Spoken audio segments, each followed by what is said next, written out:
Hi, Hey, we're back. We missed you so much. We didn't do a green screen bit. Dang, that's your job to remember that.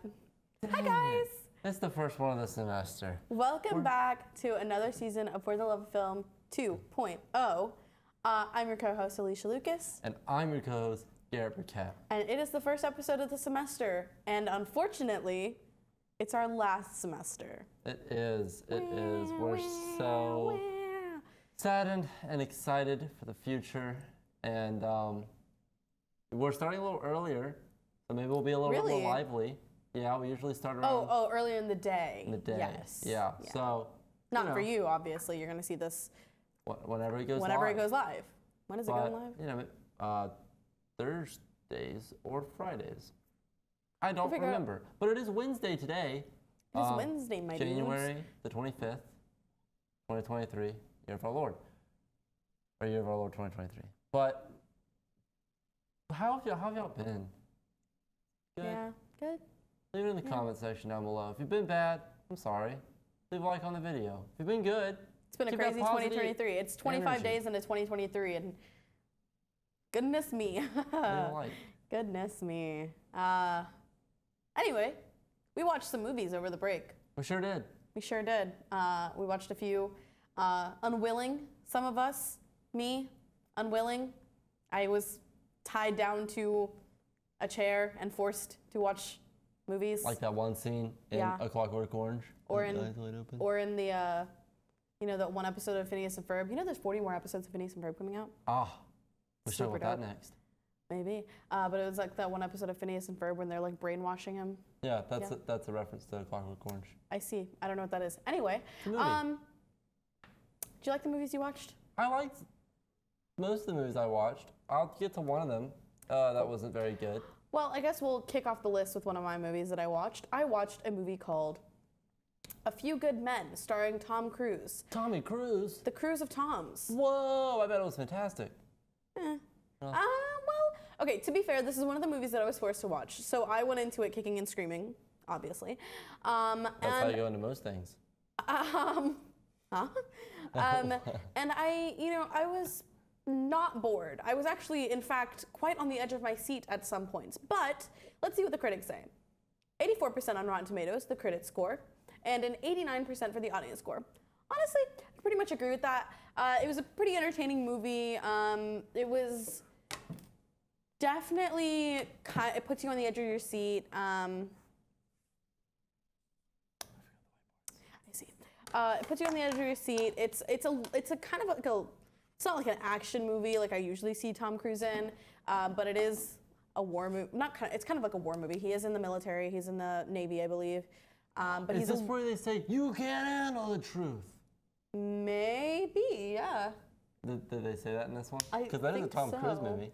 I think it is A Few Good Men. Maybe. Tom Cruise didn't say it, I don't think. No, I used to know his name. I probably could think of it if I thought for a little bit longer. You could.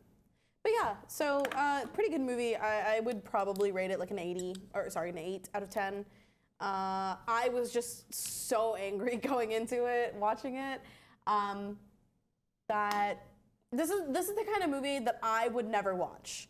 I will probably never watch it again, but I watched it and it was all right and I enjoyed it and I give it an 8 out of 10. Yeah, and I'll tease your next movie. It's another Tom Cruise film. My aunt's obsessed with Tom Cruise apparently. Weird, but okay. I don't like him that much, but that's okay. People can have their different opinions. We didn't actually see one of the same movie. We didn't see a single movie together or just happened to see the same one. So yeah, I was trapped, kicking and screaming all of Christmas. Yeah, that's sad. We saw each other once though, right? No. No. No. No. The whole break we didn't see each other. Mm-hmm. That's okay. Avatar 2 was maybe not the first movie I watched. I might have watched one of these before I saw Avatar 2, but it's the first movie on the list. 77% by critics and 92% by audiences.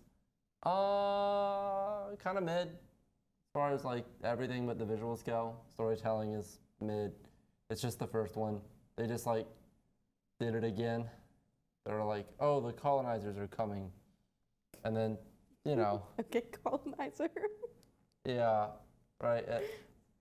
you know, just felt kind of bland, flat as far as the story went. Characters were poorly written. The visuals carried the movie. The cheese, the action. I kind of liked it, but it was not good. You know what I mean? It's kind of like a cheese fest the whole way through, but there's nothing really tethering it to be like, you know, a really full film or like a really solid watch. I mean, I wouldn't rewatch it, probably. I will see the third one. I'll probably see the fourth. There's gonna be a fourth. Yeah. Okay, maybe I should start watching there this might series. be a fifth. You know, you could. They did the tree people, or like the forest people in the first movie. They did the water people in this one. And then apparently, they're going to do the mountain people. Really? Yeah. Oh. They're going to be like, they went, I guess, Okay. earth, water, fire, and then I guess they'll have the air people next. I'd give it a solid 7.5, 7 out of 10. You can watch it once. Not a whole lot of substance to it. Yeah, 7.5 out of 10. Guess I kind of agree with the critics, although I think it's a little high for them with the 77%. But made about $1.5 billion or something. So. Yeah, that would have been interesting to put on here. The gross. Yeah. Yeah. But Especially for the first. I don't know what this last movie you have is. I have no idea. Avatar what that is. 2 and your next movie. Yes, this is a pretty Are like fighting it out for the box Are you office good spot. for Avatar 2, Region? Yeah. Okay, cool. The next movie that I watched was Top Gun Maverick, which I think actually was the first movie that I watched over the break. I watched Top Gun a really long time ago, like many years ago. I was definitely still in like high school, early high school probably when I watched it. Also watched it kicking and screaming. I'm forced to watch a lot of movies. Yeah, what does that seems say like about it. me as a person? I don't know. I don't know why you're doing a film show. I love watching movies I'm interested in watching, and I don't like watching movies I'm not interested in watching. But you know, whatever. That's fair. But I did want to watch this. I don't know why. It was Top Gun was another movie that I like didn't want to watch at first, and then I watched it and I was like, oh, okay, I didn't hate that actually. That wasn't as bad as I thought. And so I felt more positively going into Top Gun Maverick. I really actually enjoyed it. I probably wouldn't go as far to go with the critic ratings and the audience ratings. The 96 critics, and 99 respectively. I was literally about to say that. Sorry, I thought you forgot to say it. No, I didn't. My fault. The critics rated it a 96% and the audience rated it a 99%. Yeah. 99%. That's almost 100. Listen, guys. Almost 100 people that reviewed What's this the guy? movie. I forgot his name. Tom Cruise. No, not him. I don't care about him. I don't either. And I'm not really worried about him coming and fighting me. He's like Miles Teller. 5'2". Miles Teller. He's in this movie. He is in fact in this movie, and that's what made me want to watch it even more. Because in I didn't know Whiplash. he was in this. I know. I like I know. that guy. I do too. I like Whiplash. I do too. I didn't know he was gonna be in the movie, and me and my friend were sitting there, and we like he showed up on screen, and I was like, Is he a heartthrob? he's absolutely a heartthrob. I love him. Him? Yeah. To be fair, the first movie I saw him in was in Divergent, and I hated him in that movie, but he was also still hot. And then I saw him in Whiplash, and then I saw him in this. Him? Yes, Garrett, him. There's hope for me after all. Shut up. But yeah, the movie was really, really entertaining. Definitely put me on the edge of my seat. Very different from what I thought it was going to be, but still like pretty good. I didn't like the ending-ish. Have you watched it? No, and I don't care to. Do you care about spoilers? No. Okay, so I'm gonna go ahead and spoil it. Like the whole thing is about this, like Maverick can't is obviously a rule breaker and bends the rules all the time, and so they're like, here, we're gonna take you out of whatever it is you're doing and put you in school and make you teach these other people. And then he picks this team, and one of the people that he picks, Miles Teller, is the son of his late partner, or like late best friend, basically. And all of that, like that whole dynamic's really good. Miles Teller does a great job. I love it. And then at the end, I feel like they were training to be on this mission, and it was really intense. Like they had to do some crazy stuff, like nearly impossible stuff. to accomplish this mission. And at the end, obviously, they do the mission, and they pretty much got it done, except all of a sudden, Tom Cruise's character, Maverick, like screws up and falls out of his plane or whatever, or crashes his plane. And I feel like if they had ended the movie there, I would have been satisfied. He dies? If he, even if they had ended the movie on a successful mission, I would have been satisfied. If they ended the movie when the plane crashed, I would have been satisfied, like if he died. But then they did this whole thing where Miles Teller's character went and saved him and then brought him back. And I get that that's supposed to be what Maverick couldn't do for Miles Teller's dad, Miles Teller's did for Maverick. But I don't know, it just added a whole 30 minutes to the movie that I didn't feel was necessary being there. That's my only caveat with the movie though. Other than that, I really liked it. And also, I didn't really like the female representation in the movie. I'm gonna be the one to say it. I'm usually never that person, but there was one girl and two and a half girls in the entire movie, and it's a little girl, it's a kid. And the one girl who was on the team of the fighter pilots or whatever, of Top Gun or whatever,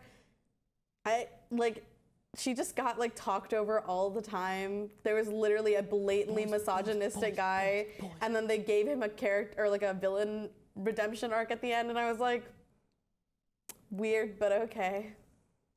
All right. That's it. Boys. I'd say I'd give it a 8, 7.9, 8 out of 10. Huh. That's nice. Not the bad female representation. That's not nice. I was joking. And if you thought I was serious, maybe you have some soul searching to do. I'm not like that. We should probably speed through these last few.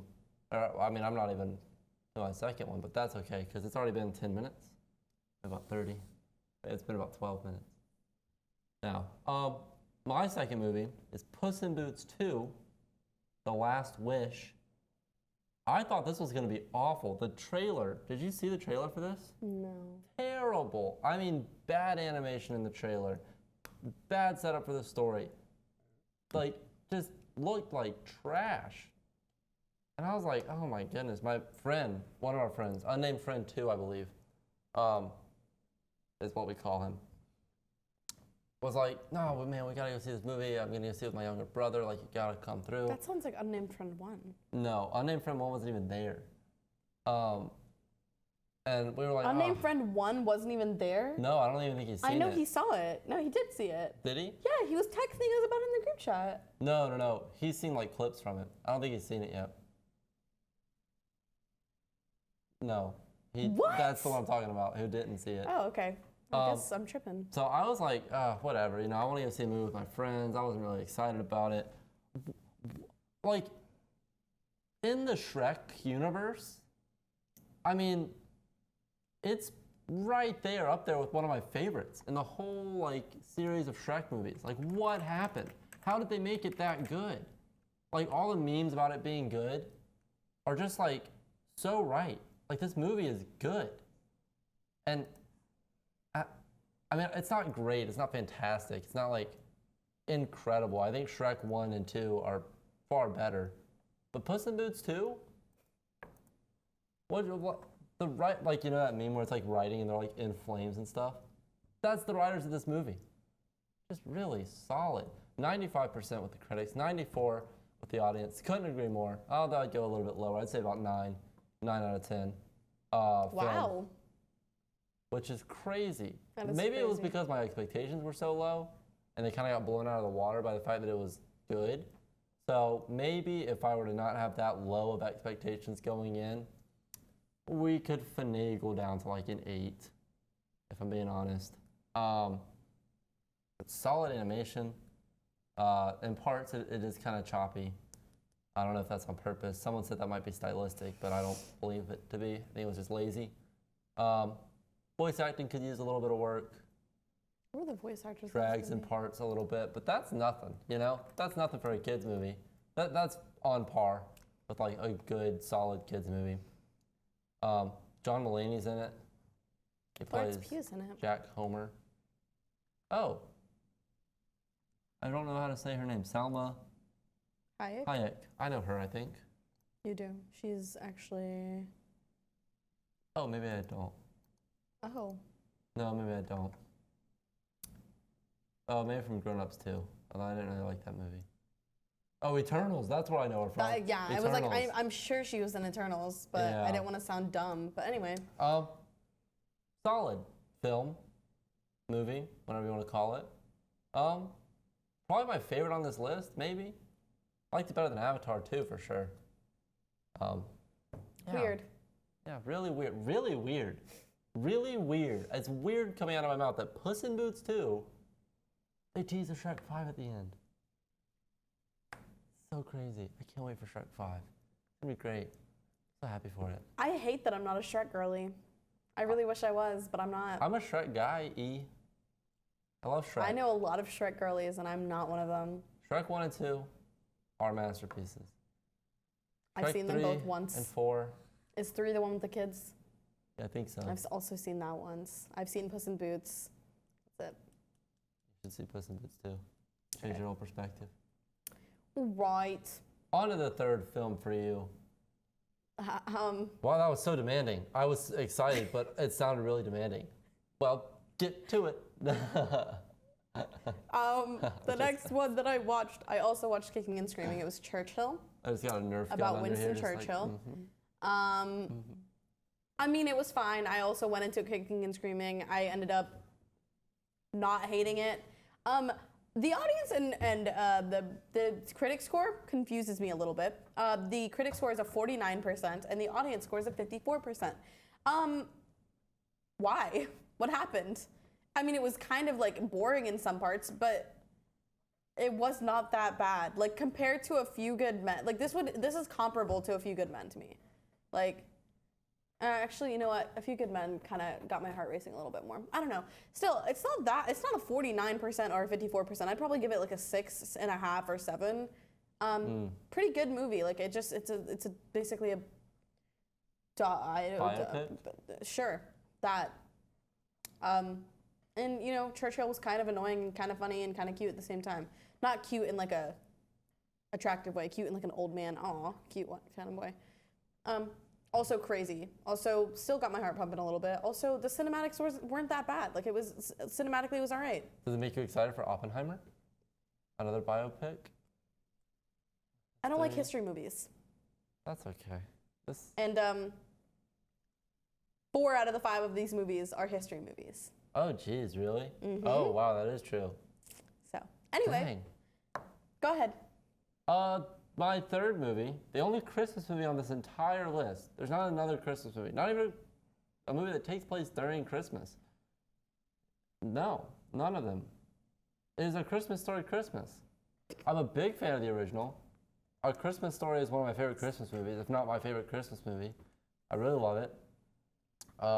I think it's a really interesting way to tell a story, narrating in the past tense and like having these scenes play out and having like kind of the older version of your character reflecting back and like, you know, a more intelligent, obviously, way on his childish self, you know? Is it you that hates the Polar Express?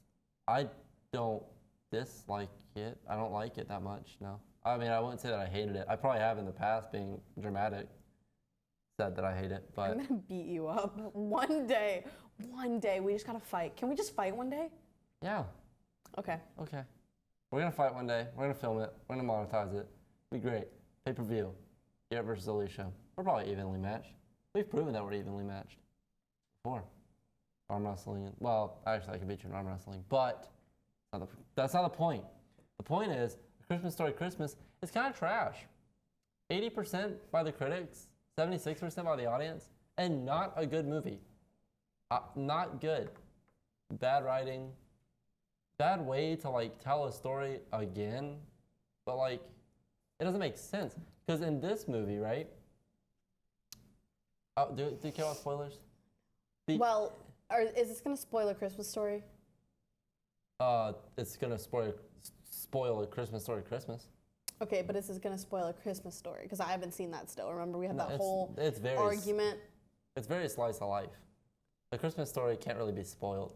Like the end's not some like big reveal or anything. No, I know, but like, It's like wasn't the there end of some Christmas. kid that died or something? In A Christmas Story? I don't remember. We all had this long argument about how I haven't watched one of these classic Christmas movies. A kid dies?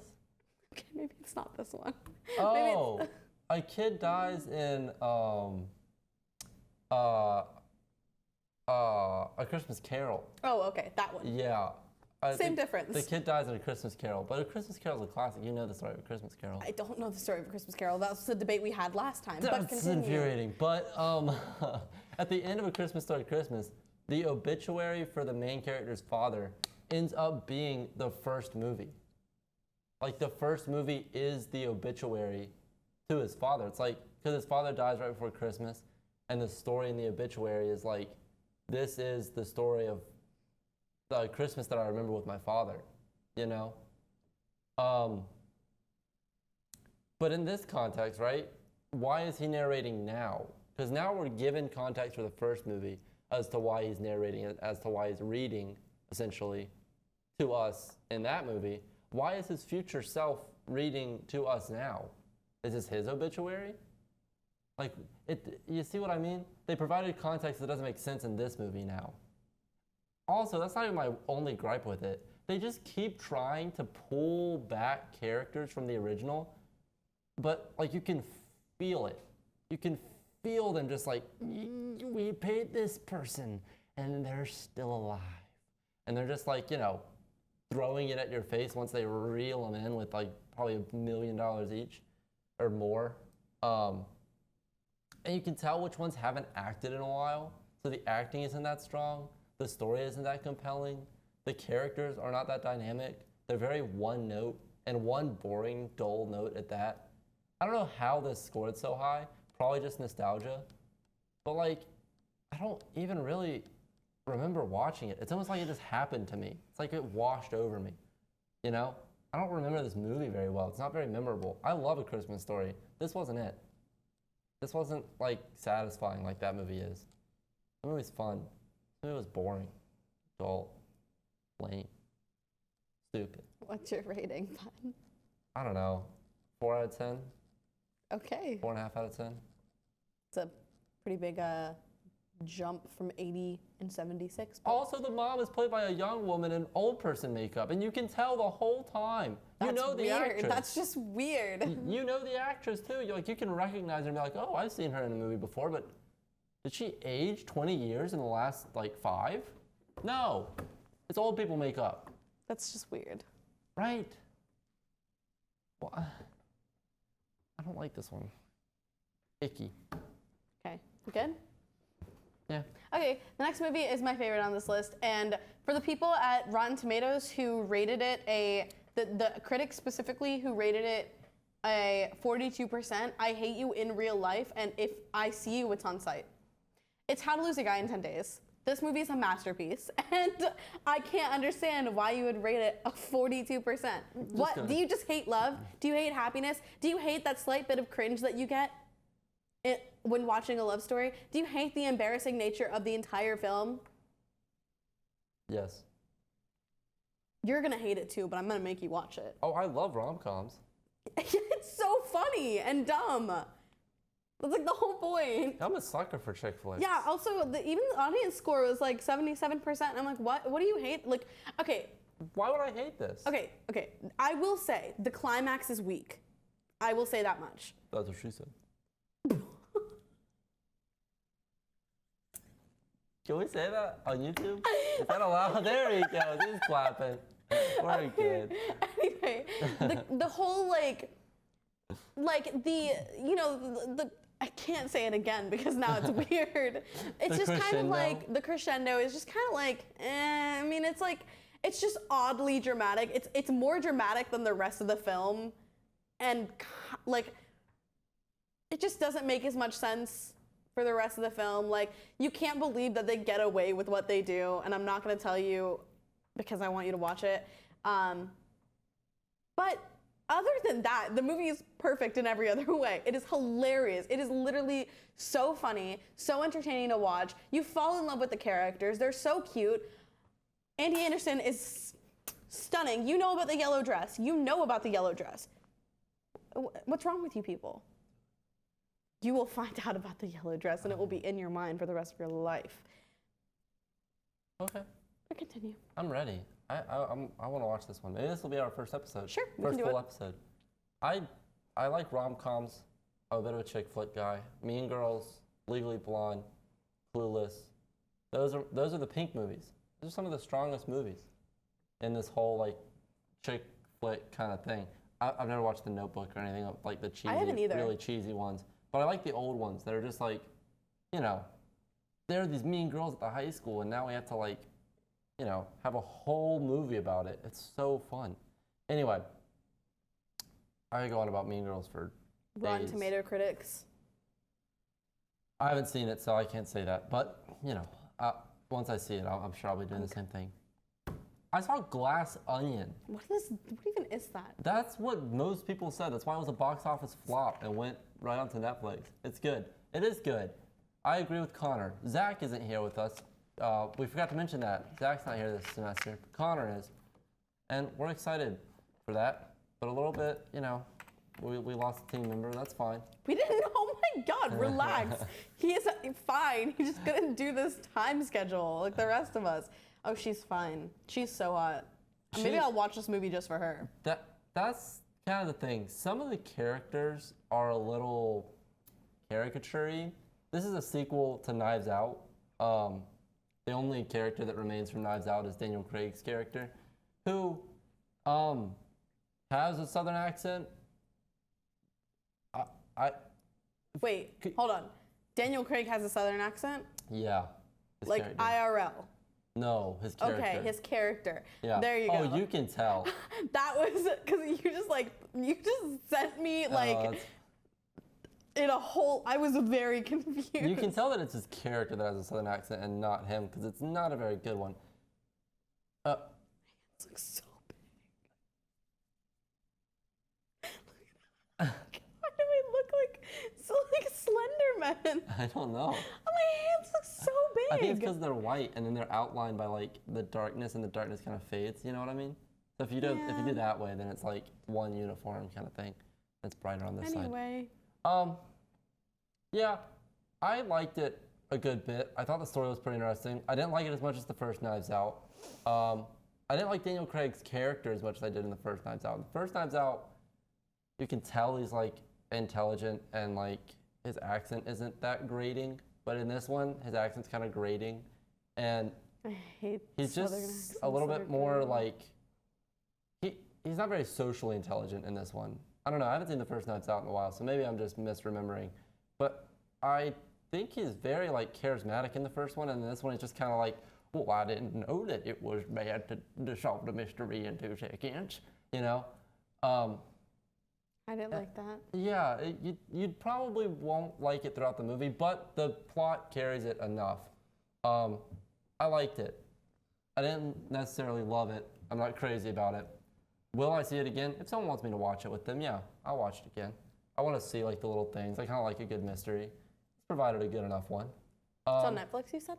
Yeah, it went straight to Netflix after like a week in the theater. Yeah, no one saw it. Box office kind of flopped, but they could have kept it in theaters and it could have carried. I mean, it's Daniel Craig. That's going to get some people in the theater on its own. Solid 8 out of 10. I'm trying to think what else I can really say about it. There is one more thing that I wanted to say about it. Yeah, I mean, watch it, don't watch it. It's all right. It's probably like the most like the one that I don't really have too strong of a feeling about. 7.5, 8 out of 10. Right. But I feel like the first one. It's worth a watch. Cool. Well, last movie on the list. To be fair, I should have done this movie first and then How to Lose a Guy in 10 Days, so I could have ended off with a bang. Critics score 92. Audience score 93. Yeah. Don't really high score for you to say a 7 or 8, but yeah. But anyway, I should have said this one previously and then done How to Lose a Guy in 10 Days because I could have ended with a bang. Because this is going to be me being a little baby and also saying that I went into this movie kicking and screaming, the hardest that I've kicked and screamed because I was so tired and I wanted to go to bed. I wanted to go read a book. I wanted to read a book. I wanted to not watch this movie. I hated it. I didn't even hate it. I just didn't care. I didn't care about this movie at all. The movie is called Chariots of Fire. It has an 83% critic rating on Rotten Tomatoes, as well as an 80% audience rating. And I'm sure that if you like history, or if you like the Olympics, or you like 80s, I don't even know if it's an 80s movie. If you like old movies, if you're an old guy, you probably really liked this. But me, I was miserable. I was absolutely miserable. Why would you make a 22-year-old watch this movie? Like, why? It's just, it's not that great. I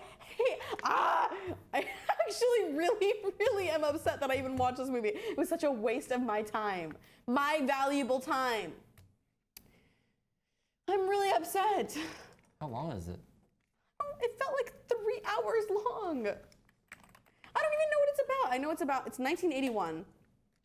It's about the Olympics or something, like an Olympic movie or something. Or I'm sorry, not the Olympic movie.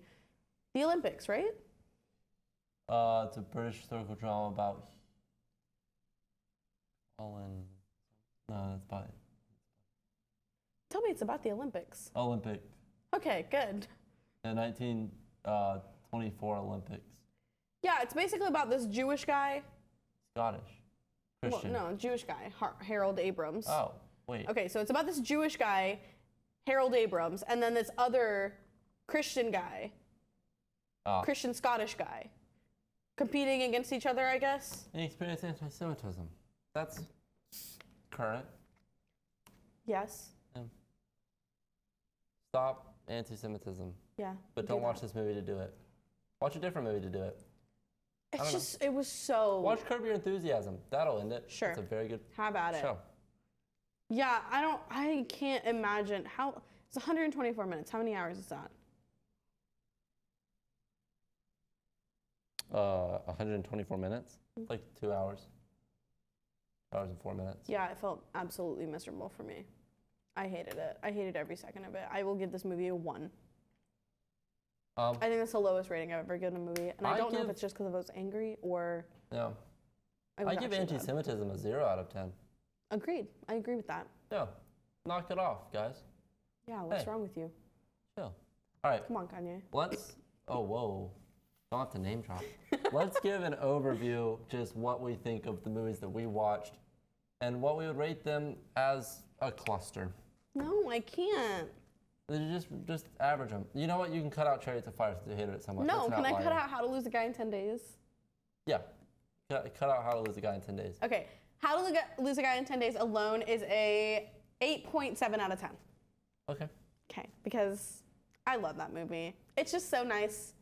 It makes me feel good. You know about the yellow dress, and I know that the TikTok sound is trending from it, and it's just such a cute movie. It makes me happy. Anyway. What do you think of this first episode of the semester? While Alicia's writing her score, I'm just going to wax philosophic a little bit with y'all. We're doing these a little bit earlier. We're going to see how that changes the vibe. I feel like the vibe was changed today, but maybe that's due to other factors that are outside of our control. Maybe next week we'll be a little bit more like we typically are. But who knows? Maybe we won't. Maybe it's changed forever. Maybe that's a good thing. Maybe it's a bad thing. Maybe we'll find a new groove. Maybe we won't. Who knows? The Lord. The Lord knows. I don't like my This handwriting. isn't a Christian show. I was just joking around. But if you do believe in the Lord, He does know. You do believe in some other all-knowing power, they also know. You know? It's all good. We can have different beliefs. It's all right. We have different beliefs on these movies. If you saw Chariots of Fire as your favorite movie of all time... I don't like you. Well, no, I'm trying to send a different message. That's okay. I'm not. Well, I don't like you. All right, well, choose it. If you like Churchill, if you love Churchill, that's your favorite movie. That's just weird of you, but okay. I'll accept it. You can have different tastes in movies. Whatever Alicia says is not what I say. What I say is you can have different tastes in movies, and that's okay. She doesn't agree, but that's fine. But what you can't do is you can't be anti-Semitic. We don't allow that on our show. We don't allow that. Okay, I'm ready. It's uncalled for. Okay. All right. 12. 3. 2. 1. 7 little clacky things out of 10 reels. Excuse me. 5 tomatoes out of 10 popcorn tins because I'm channeling my inner Rotten Tomatoes. Tomatoes. Yeah, I would have. This would probably be a 7 if it wasn't for Chariots of Fire. Screw you. And then How Lose a Guy in 10 Days is an 8.7 or 8.9 or whatever it is I said. That might have bumped up to a 6 out of overall, I think. So up or down depending on who you ask. You want to call it there? We can call it there. We'll see you guys next week. Maybe we'll be watching How to Lose a Guy in 10 Days. Maybe we'll watch Glass Onion. Maybe we'll watch the Avatar movies. Maybe we won't watch a movie and we'll talk about something else silly and goofy and funny. We might do another trivia thing. Who knows? Ooh, maybe we'll do another trivia thing. But what we will do is not this next episode after. We will be reviewing Ant-Man 3 Quantumania. When does that come out? The February 3rd. Okay. Yeah, So, I guess we will. y'all. Yeah, we'll see you next time. See you in a week. Bye.